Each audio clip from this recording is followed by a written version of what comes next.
अलौकिक द्वार का रहस्य।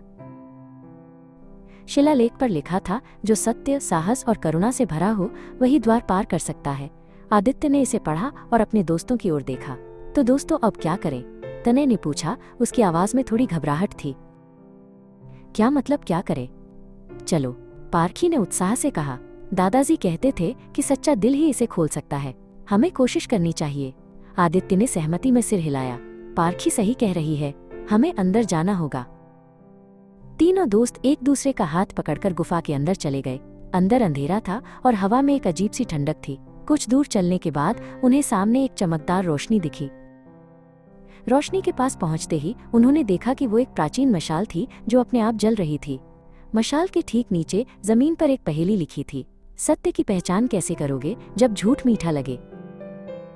तीनों ने पहेली पर विचार किया। तनय ने कहा, शायद इसका मतलब है कि हमें हमेशा सच बोलना चाहिए, चाहे वो कितना भी मुश्किल क्यों ना हो। आदित्य ने सिर हिलाया। हाँ, और हमें अपने दिल की सुननी चाहिए। जैसे ही उन्होंने ये सोचा, मशाल की रोशनी और तेज हो गई और उनके सामने एक छोटा सा रास्ता खुल गया। वे उस रास्ते पर आगे बढ़े। रास्ता घुमावदार था और जल्द ही वे एक और चुनौती के सामने थे।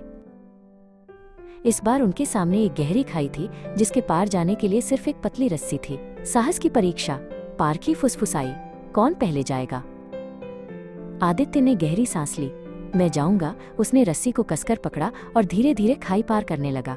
तनय और पारखी उसे ध्यान से देख रहे थे। उनके दिल जोरों से धड़क रहे थे। आदित्य सुरक्षित रूप से दूसरी ओर पहुंच गया। फिर उसने तनय और पारखी को इशारा किया। एक एक करके उन्होंने भी साहस दिखाया और खाई पार कर ली। तीनों अब एक बड़े खुले कमरे में थे।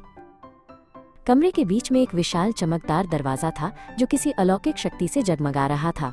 दरवाजे पर लिखा था, करुणा से ही मिलेगा सच्चा द्वार। तीनों ने एक दूसरे की ओर देखा, ये जानते हुए कि उनकी यात्रा अभी खत्म नहीं हुई थी। अगर आप हमारा चैनल पे नया हैं, तो पहले चैनल को सब्सक्राइब करें और वीडियो को लाइक और शेयर करें।